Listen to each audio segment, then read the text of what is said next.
On the 27th of April 2024, at Henry Aldridge and Son Auction House in Devizes, England, the room held its breath as the hammer came down. £1,175,000. An insane price for something that seems ordinary until you hear the name attached to it. John Jacob Astor IV, the man widely considered the wealthiest passenger aboard the Titanic. This watch isn't expensive because it's gold. It's expensive because it's what remains of a single moment. A small object that can fit in the palm of your hand, yet it hauls an entire tragedy up from the seabed of memory.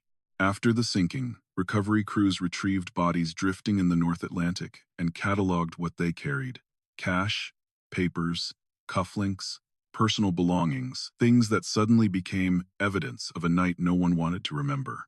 Among them was Astor's watch. It doesn't tell a story. It can't testify. But it forces you to ask, if an inanimate object could survive that freezing sea, what did human beings endure in the darkness that night? And if we rewind to before everything went under, there was a moment when money, reputation, even the Astor name couldn't buy a single exception. Astor helped his pregnant wife into a lifeboat. He remained on deck, watching the ropes tighten as the boat was lowered. Then he leaned in and asked the officer just one question, one that sounded heartbreakingly human in a night turning into hell. "May I go with her?" And the answer was no. If you were the one in command in that moment, what would you say? Would you keep the rule or break it? Leave a single word, yes or no. So I know whether you believe more in rules or in compassion. Because this story isn't only about the Titanic. It's about the limits of power, about cold rules, and about the moment a small pocket watch more than a century later was placed under auction lights, where tragedy is priced in staggering numbers. And to understand how a man like John Jacob Astor IV arrived at that night, we have to begin with the watch. With it, then trace our way back to an era, a dynasty, and a kind of wealth that once made all of America bow its head. Chapter 1. An empire of fur and Manhattan land. The Astor Empire reflects a larger rule of early America. As the country expanded, opportunity often belonged to the person who could see one step farther than everyone else. But seeing far wasn't enough. You also needed the nerve to bet on what others didn't yet believe in. Buying land in places that were still mud and pasture required a strange kind of faith in the future. Astor had that faith, not the dreamy kind, but the faith of a calculator. He saw the city as a machine that would grow, and he bought the gears before they became precious. From that point on, the name Astor became a symbol of a particular kind of power. Not loud, not showy, power built on durable assets and the quiet authority of paperwork. And in high society, quiet power can be more frightening than noisy power. Because you don't even know where it lives. So you don't know where to strike. Some families get rich on a single stroke of luck. Some get rich through war or industry. But the Astors, in a sense, became wealthy through patience and through the ability to see a future inside things other people dismissed as temporary. The ancestor who began that legend was Johann Jacob Astor. He was born in 1763 near Heidelberg, Germany. While still young, he left home, traveled through London, then crossed the Atlantic to America. He arrived not as a nobleman, but like countless immigrants, carrying one desire: to change his fate. And like many American lives, his turning point began with a chance conversation. The story goes that on his voyage, he heard about Europe's craze for beaver felt hats. Beaver fur had become the fashionable material for making hats. Hat makers needed it. Gentlemen wanted it. Demand surged, and in North America, beavers were abundant. For someone who could recognize opportunity, it was an open door. Astor entered the fur trade not merely as a middleman. He built networks. He organized transport. He formed relationships and controlled routes. When trade around the Great Lakes expanded under the treaties of that era, he moved in early. He founded the American Fur Company, turning it into a vast fur trading empire. Its reach extended all the way to the Pacific Northwest. In 1811, he backed the founding of Astoria in Oregon, proof of an ambition that stretched beyond the East Coast. Later Americans often pictured men like Astor as icons of a frontier age. But more important was the way he thought. He didn't see a season. He saw a long cycle. He didn't see a shipment. He saw a system. And he didn't get rich only from fur. He learned the market's biggest lesson. Something profitable today can become a burden tomorrow. And like every craze, the beaver hat fashion slowly died. Beavers were overhunted. Supply fell, and in fashion, what was once a symbol can become obsolete fast. The remarkable thing is that Astor didn't cling to the industry as if it were destiny. He saw the shift, and he turned. In New York, among roads still being cut and fields that still looked like pasture, Astor saw something else. People could stop wearing beaver hats. Tastes could change. But a city, once it begins to grow, doesn't shrink back. Manhattan land can't be moved somewhere else. It can't disappear. And once population rises, once streets open, once commerce surges, land value climbs like a ladder with no steps down. Astor began buying land with a terrifying patience. Piece by piece, block by block, lot by lot. He even bought the Richmond Hill property from Aaron Burr, the former vice president who fell from grace after the duel with Alexander Hamilton. He bought farmland that would later become Greenwich Village and Midtown. And he didn't always build immediately. He leased land on long contracts. The tenants built houses, improved them, invested in enriching the land itself. When the lease ended, ownership reverted back to Astor. The city grew. Streets filled. Lots once considered remote became central. Shops rose. Theaters rose. Streetcars and railways pushed residents farther out. And every time the city expanded, Astor's land became more valuable. It was a kind of wealth outsiders couldn't see. No gold mines, no smoke-belching factories. Just papers of ownership sitting in drawers, growing more valuable every year. When Astor died, he was considered the richest man in America at the time. His fortune was estimated at about $20 million in the 19th century, a staggering sum. But for the Astor family, money was only the base. What made them a symbol of New York was something else. Something invisible. Something that decided who truly belonged in the upper class. For decades, Astor became a name like a stamp of approval. People didn't only think of wealth. They thought of a way of living, a standard of refinement, of entering a room and having others instinctively step aside. Their empire wasn't only land. It lived in the city's confidence that there existed a class born to stand above. And then, history being what it is, that class needed an organizer. Someone to draw the boundaries. Someone to turn invisible rules into something everyone believed in. That person was a woman. Chapter 2. The woman who decided who belonged to New York. In Caroline's social system, no one wanted to become an example. No one wanted to be used as a lesson for others. Don't cross the line. So obedience became instinct. People trimmed away their individuality to fit the mold. They learned to smile less, speak less, and let the right people speak for them. And that explains why Jack's personal choice triggered such a massive reaction. Because if an Astor could break the rule, what did the rule mean anymore? If someone at the very top could step outside the boundary, others would think they could too. For people who lived off invisible rules, that was a threat. But maybe Jack didn't see it as a war. Maybe he saw it simply as his own life. The problem is, in a society like that, your life is rarely only yours, especially when you carry a name treated like a national symbol. Caroline Astor, known as Mrs. Astor, didn't create the Astor fortune, but she turned fortune into social power. In the latter half of the 19th century, New York didn't just grow quickly. It changed in nature. New wealth rose from industry, railroads, steel, oil. They had money and wanted recognition. Old wealth had lineage and wanted distance. Between them, society became a gentle but ruthless battlefield. The weapons weren't knives. They were invitations, glances, and silence. Caroline understood that when wealth became more common among the rich, what separated people was no longer money. It was standards, ritual, networks. She built a tight system. She hosted proper parties. She kept rules. She watched who said what, wore what, married whom. And most importantly, she made people believe that her approval was a ticket into social heaven. Her famous collaborator was Ward McAllister, a man who understood classes like a stage play. He helped popularize the idea of the 400, the number said to represent how many people Mrs. Astor's ballroom could hold. But behind that number was the message. If you weren't in that group, you could be rich, powerful, yet still an outsider in New York's upper world. If you lived in New York back then and built wealth with your own hands, would you accept being cut out by an invisible list? Comment one word: accept or not accept. What made the system effective is that it was never written down. No official law. No public criteria. Everything was signals, looks, whispers. whether you received an invitation or not, whether someone turned away or nodded, and because no one knew exactly what decided it, people tried harder, feared more, adjusted themselves more, and got pulled deeper into the web. In the glittering parlors of the Gilded Age, many understood that an invitation to Mrs. Astor's house could be worth more than a business contract. It could open marriages, alliances, opportunities, and rejection could make a family invisible. It was power without police, powered only by the agreement of those who wanted to belong. Caroline had 5 children, 4 daughters married appropriately.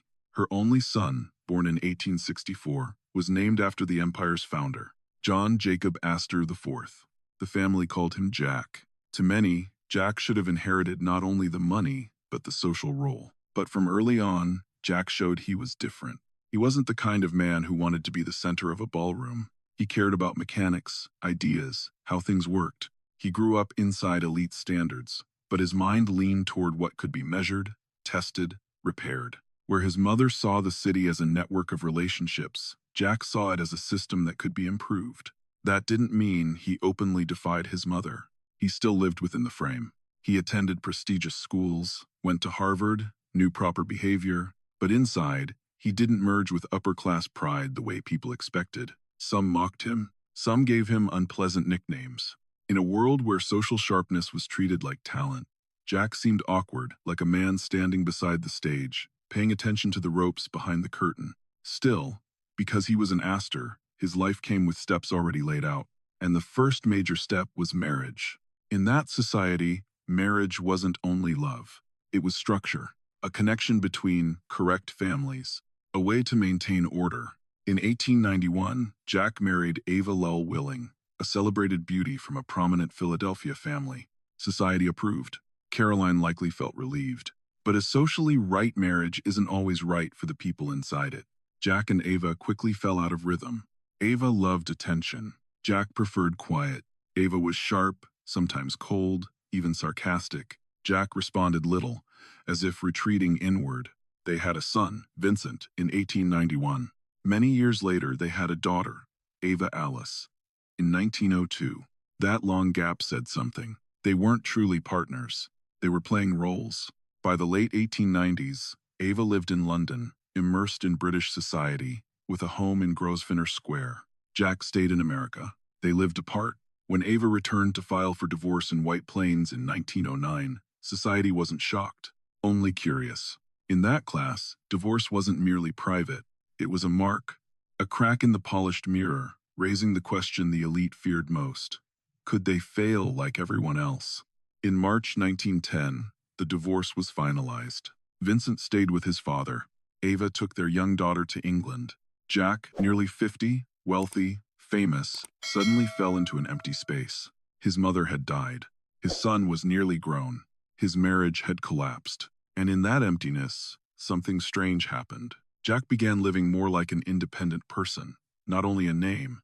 He wrote a science fiction novel imagining the world of the year 2000 with technologies that amazed and confused readers of his era. He registered multiple patents. He loved things that could be made and changed. He served in the Spanish-American War and afterward liked being called Colonel Astor, a title that felt earned, not inherited. For someone born into privilege, an earned title can feel like proof you aren't living only off the past. Perhaps that's why Jack poured his energy into projects he could put his fingerprints on. He entered the hotel business and turned it into a playground for engineering and comfort. The Waldorf opened in 1893, built by his cousin William Waldorf Astor. Jack answered with the Astoria in 1897. The two were later connected by a famous corridor, Peacock Alley, a social runway where people didn't just pass through, they displayed themselves. Dresses brushed the marble, conversations murmured, eyes evaluated. In that hallway, you could watch society operate like a machine. Who walked beside whom? Who stopped to speak? Everything meant something. In 1904, Jack opened the Street Regis, considered the height of luxury then. Every room had a telephone. There were fire alarms, central heating, and a crude but effective cooling system using fans, ice, and ducts. Today it sounds normal. In the early 20th century, it was the mark of a man thinking ahead. Jack seemed to have found a life in work and ideas. But no matter how busy you are, a person is still a person. When night falls, When parties end, when hotels go quiet, the emptiness remains. And then, at a moment New York society never expected, Jack made a decision that would make the entire city turn its back on him. He fell in love with a young woman. Chapter 3. The 18-year-old girl in the city that turned away. The rumor spread fast because it had everything people can't look away from: an age gap, money, fame, divorce, and a young woman standing under the lights. Many said they cared about morality.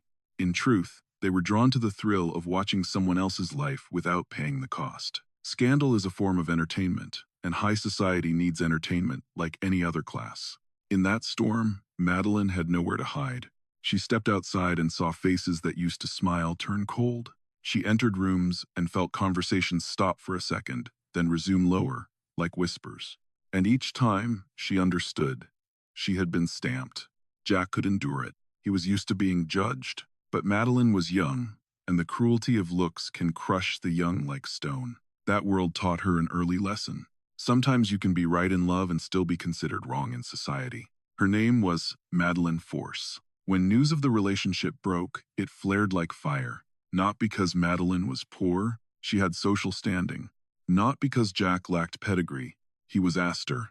The problem was elsewhere. Jack was divorced. Madeline was very young. To many, it looked like the collapse of standards. And in a world where standards are fortress walls, that collapse felt like a challenge. On the 1st of August 1911, Madeline's father, William Force, confirmed to the press that his daughter was engaged to Colonel John Jacob Astor IV. That was the official spark.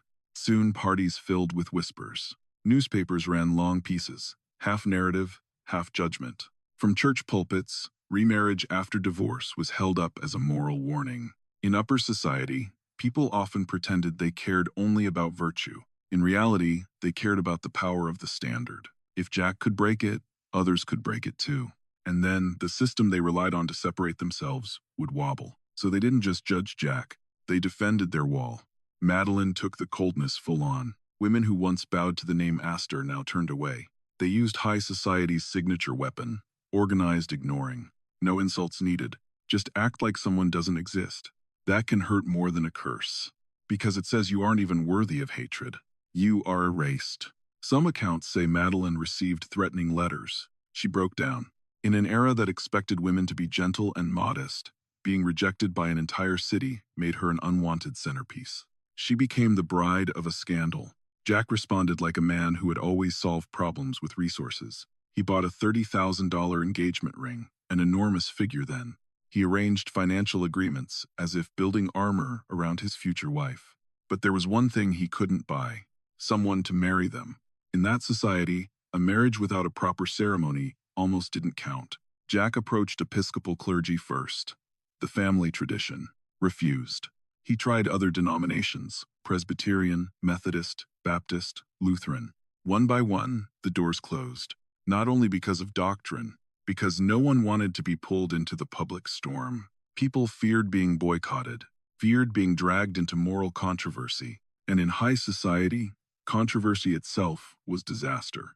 The story of the richest man unable to find an officiant became a joke. People repeated it in cafes and drawing rooms. The press, as always, both reflected and amplified. At one point, they even mentioned a carpenter preacher as mockery. Jack could build hotels, but he couldn't open a single social door. Finally, they found Reverend Joseph Lambert in Providence, Rhode Island, who agreed to perform the ceremony. On the 9th of September 1911, the wedding took place at Beechwood, Jack's seaside estate in Newport. No crowd, no spectacle, just a few relatives. There were American Beauty roses, Caroline's favorite, as if the ghost of the old dynasty still hovered. Madeline's sister served as maid of honor, and what left many unsure what to feel was that Vincent, Jack's 19-year-old son, served as best man, nearly the same age as his new stepmother. In the rare images of that day, you can imagine an atmosphere both formal and uneasy. A wedding that should have been a social celebration became an event where people counted absences. Every empty chair felt like judgment. Every person not attending was a red mark. After the wedding, Jack and Madeline left quickly. They boarded a yacht and headed out to sea, as if fleeing the city. Reverend Lambert, who dared do what others refused, became a target of attacks and eventually resigned. Jack and Madeline lived for a time in Europe, traveling and escaping New York's gaze. There, the age gap might still be discussed, but the cruelty of the 400 didn't shadow their every step. For a short time, they felt like they were living a normal life. Two people in love, not symbols of scandal. Then Madeline became pregnant. Good news, yet it made everything more fragile. Entering 1912, they decided to return to America. Returning meant facing the city that had turned away. But perhaps they believed time had cooled the storm. Perhaps they believed a child might soften public opinion. Perhaps they believed a pregnant wife wouldn't be judged so harshly. Or perhaps it was simply because Jack's family and fortune were in America. They chose a new ship, marketed as the peak of engineering, luxury, and safety. A ship named Titanic. Jack, fascinated by machinery, must have been curious. A colossal vessel, watertight compartments, engines, comfort. For him, it wasn't only transportation. It was a symbol of an era's faith that humans could master nature with technology. But the sea doesn't read advertisements, and ice doesn't care about promises. Chapter 4. Titanic and the Night of Black Water. Titanic was the emblem of an age that believed in progress. It was built like a declaration that engineering could rule the ocean. In the early 20th century, that confidence wasn't irrational. Industry had changed life so fast that many believed there were no limits. But disaster reminded everyone, nature does not care about belief. It obeys physics. That night, what terrified people wasn't only the water. It was the realization that things we treat as solid can dissolve instantly. A ship called safe can become a trap. A party can become a farewell. A simple, don't worry, can become the last sentence. And in moments like that, people reveal themselves. Some panic, some help, some freeze. Jack stepped back. No one knows what ran through his mind, but what he did is what history remembers. On the 10th of April 1912, Jack and Madeline boarded at Cherbourg, France. They were carried by a small tender to the massive ship anchored offshore. They traveled first class, in one of the best suites, on the starboard side. With them were butler Victor Robbins, maid Rosalie, nurse Caroline Endres, and an Airedale terrier named Kitty. Titanic felt like a floating hotel. Grand staircases, polished wood, electric light, a gym, a heated seawater pool, Turkish baths, a library, a barber shop, a world that could make you forget you were in the middle of an ocean, where a small mistake could become catastrophe. For first-class passengers, Titanic was also a stage for another order. Social order, separate dining rooms, separate passages, carefully chosen outfits for each dinner. Women changed dresses, men adjusted ties. A ship, yes, but also a miniature city with invisible walls. Madeline was about 5 months pregnant and easily tired. She rested often in the suite. Private corridors helped her avoid crowds and curious looks. After the scandal, maybe she had grown used to being watched, but no one ever truly gets used to it. Every look can recall humiliation. Every whisper can become noise inside your head. Jack still appeared in public spaces, meeting, talking. He liked explaining. He liked engineering. He could describe the ship's structure like a project. In upper society, technical knowledge wasn't always considered charming. But for Jack, it was how he felt valuable. Something he could grasp, understand, trust. The early days passed quietly. Calm sea, air growing colder, ice warnings came in, but life on board continued. Dinners, music, drinks, talk of New York, faith in the promise of unsinkable. It's an ender placed. On the evening of April 14, the atmosphere felt different. Temperature dropped. The night sky was clear. The ocean became dangerously calm, because without waves it's harder to see water breaking around ice. But for passengers, it was just a cold night. When the impact happened, it didn't feel like an explosion. It felt like a shudder, a long scrape, as if a gigantic fingernail had run down the hull. Many didn't understand. Some stepped into corridors. Some opened doors. Some went back to bed. At first, nobody believed the ship would sink. That's one of Titanic's cruelest traits. It didn't sink immediately. It sank slowly enough to give people time to believe things would be fine, then quickly enough to make choices desperate. Delay created illusion. Illusion created hesitation. And hesitation killed. Water had entered. And water doesn't need noise to kill. Sailors moved. Officers gave orders. Women and children first. life jackets distributed, people guided to the deck, confusion, awkward laughter, questions. Was this just a drill? Madeline came out. In the darkness, amid controlled chaos, she saw a small scene that later became a mark of humanity. A third-class woman holding a baby, shivering. Madeline took off her own shawl and wrapped it around the child. In that moment, she wasn't a scandalous bride or a woman society erased. She was simply a woman seeing a cold baby and doing the instinctive thing. And sometimes, in massive disasters, small actions are what keep humans from turning into animals. They were directed to Lifeboat 4, a boat lower down that needed to be lowered from the deck. To load passengers, a corridor window could be opened, so people could step directly into the boat hanging outside. But the window was stuck. Second Officer Charles Lightoller struggled to open it. While he fought it, time passed. Time on Titanic then felt like an invisible ticking. Every minute meant more water inside the hull, more tilt, more fear. Yet if you stood on deck under electric lights, you might still feel things were controllable. The ship was still bright. At moments, the band still played. Officers still gave orders. Humans cling to signs of order and danger because order makes us believe we will be okay. Finally, the window gave way. The boat hung outside, swaying. Victor the butler, Rosalie the maid, and Nurse Caroline went first. Then Madeline. Jack helped her through. Another passenger helped too, because pregnancy made balance difficult. Madeline stepped into the lifeboat. Jack leaned down. He asked Lightoller if he could go with her.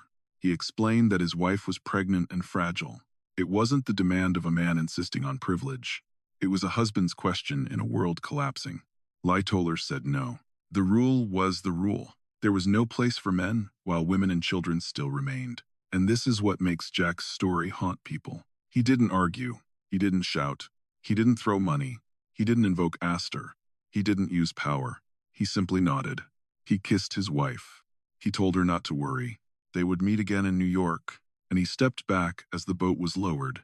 In that moment, everything Jack had, everything he built, everything he carried seemed to lose meaning. The name Astor could open doors all over New York, but on that deck, it could not open the small door between life and death. The lifeboat reached the water. Madeline looked up. Titanic stood like a building, lights still glowing. People on deck were silhouettes. The wind cut skin, and in the chaos, she knew she had just left her husband, possibly forever. In the lifeboat, fear took a different shape. Not screaming. Silence stretched tight. You heard water, wind, breath. You watched the ship like a leaning skyscraper. And maybe the most painful thing was the lights. They made the ship look alive. When the lights went out, it looked like real death. Time passed. The ship tilted more. The bow sank deeper. Cold water poured in. People finally understood this was no drill. Cries grew louder. Metal groaned. Orders shouted. More lifeboats lowered, but not enough. Around 2 in the morning, the giant ship looked like a wounded beast. The stern rose, propellers exposed. People saw lights, then darkness, a sound like thunder. The hull broke. The bow went down first. The stern hung, then slid into the Black Sea. Around 2:20 a.m., on the 15th of April, 1912, Titanic vanished beneath the surface.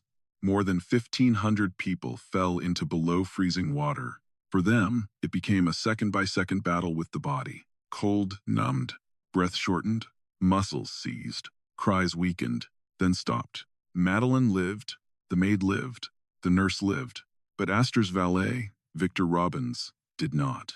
But Jack was not in the boat. He stayed on deck, and like so many others, he disappeared.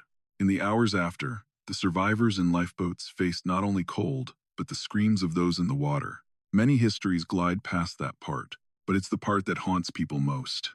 You hear calls, you hear begging, but the boat is small. You fear being swamped. You fear dying too. And you are forced to live with the decision that you cannot save everyone. Survival sometimes comes with guilt. After rescue and landfall, news spread worldwide. The press changed its tone. Newspapers that once mocked Jack and Madeline's marriage began praising him. His calm, his priority for his wife, his acceptance of the rule. In the public eye, death can turn a target into a symbol. And America, loving moral stories, chose to tell Jack's as a lesson in honor. But when history reaches the end, it doesn't only keep symbols. It keeps the smallest things, like a watch. Chapter 5. the watch that had stopped, and the condition after death. After the disaster, every survivor carried a private story, and many of those stories were never fully told. Some details are too painful to speak. Some decisions are too hard to admit. Some memories return at night, when the room is quiet and an imagined sea begins to roar. So when people hold Jack's watch, they don't only hold metal. They hold an excuse to touch the past. A fragile proof. A reminder that history isn't only big names. It's specific moments where one person asks a question, another answers, and fate changes direction. A week after Titanic sank, search ships reached the debris field. Among planks, furniture, life jackets, they found bodies. Retrieved, numbered, John Jacob Astor IV was recovered on April 22, recorded as Body No. 124. On him, diamond cufflinks, cash, and the gold watch. It was later noted as having stopped. That detail makes people think. Many watches stopped near the time the ship fully disappeared, but Jack seemed to run almost an hour longer. Like silent evidence, he didn't vanish immediately. That he may have drifted, clung on, endured longer in the dark and cold before his body failed and the watch failed with it. A watch is small, but it carries the weight of time. It carries the heartbeat of its owner, often kept in a pocket near the chest. When it stops, people feel as if they've heard confirmation. Somewhere out on the sea, a heart stopped beating. It turns a catastrophe into a personal story. For Madeline, the days after were a long nightmare. She returned to face public opinion, funerals, eyes. She was a widow, and also the woman the city once erased. Now the city looked at her differently. A young wife who lost her husband. A pregnant woman who lost her child's father. Newspapers described her with sympathy. The same city that had been cold now softened, as if washing guilt with tears. 4 months later, on the 14th of August 1912, Madeline gave birth to a boy and named him John Jacob Astor, continuing the family line as a symbol. But there was something many didn't know, or didn't want to face. Jack had prepared a will soon after marrying Madeline, and in that will, he didn't only divide money, he set a condition. Most of the estate went to Vincent, his son from the previous marriage. When the will was read, Jack's total fortune was estimated around $85 million at the time. Vincent received the overwhelming share, around $69 million. His daughter Ava Alice had a trust of about $10 million. The unborn child also had a trust, about $3 million. Madeline, the young widow, received $100,000 immediately, plus the right to use their homes, furnishings, vehicles, even the horses and carriages of their lifestyle. She also had the right to income from a trust of roughly $5 million. It sounded like lifelong security, but everything came with a cold condition.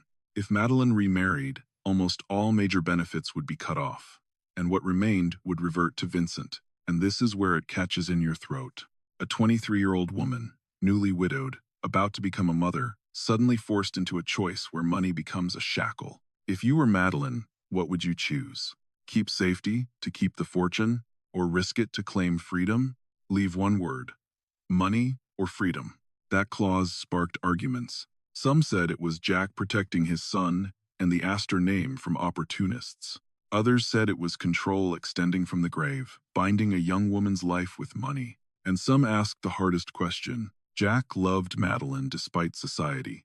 So why leave a condition that trapped her in a painful choice? Maybe Jack believed with money and status, she wouldn't need to remarry. Maybe he feared another marriage would divert assets. Maybe it was the echo of the world he was born into, where power and wealth always come with conditions. Whatever the reason, the clause became part of the tragedy, because it wasn't only about money, it was about freedom. When people are alive, they can speak love. When they die, they leave paperwork.